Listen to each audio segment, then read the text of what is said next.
Step 4 is the same as step 3, except that the stride is about 50% longer.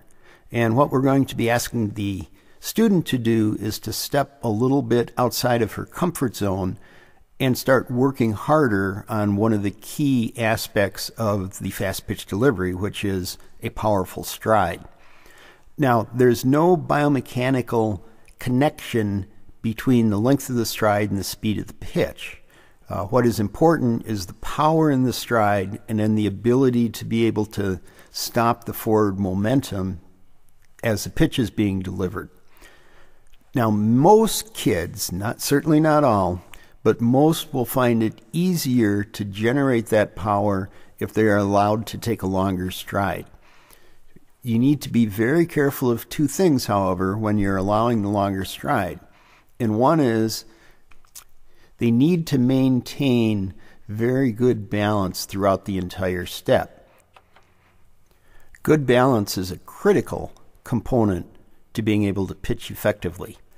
The other thing to be careful of is that the pitcher's right foot needs to remain in contact with the ground at all times. Now, the foot can come away from the pitcher's plate, and indeed, when you look at our 10th grader, that's how her stride gets to be so long, and that is a legal pitch as long as the right foot, does not leave the ground. Now, as the student is getting comfortable with the longer stride, you should challenge her in a number of ways, and one would be to make the stride even longer. Another way would be to have the feet move faster, and this would be both the left foot as it's going out to stride and then the right foot as it's coming and catching up. So now we're ready to take a look at some of our students and see how they are doing with the longer stride. In general, I was very pleased with the way the demonstrators performed step 4.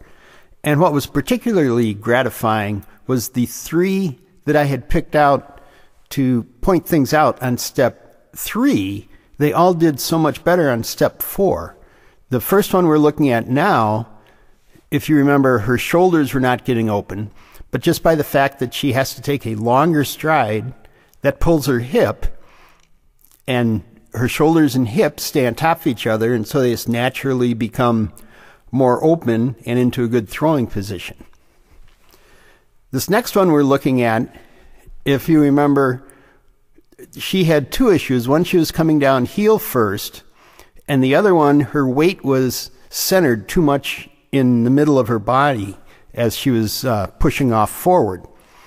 And on these 2 pitches here, one of them she comes down toe first, and then on the other one she is very, very nicely balanced. Notice the angle of the thigh is straight up and down as opposed to leaning forward, and that keeps all her weight above her back knee. The third one was the one who was trying too hard to rotate the hips and the shoulders, and giving her a longer stride to think about, everything else just came back and looks much, much smoother and more effortless. In step 5, we will finally get to use the arm. And as I'm sure you've figured out by now, the approach that is being used with this PitchingMagic system is a very meticulous look at very small pieces at a time, which build up to the entire pitching delivery eventually.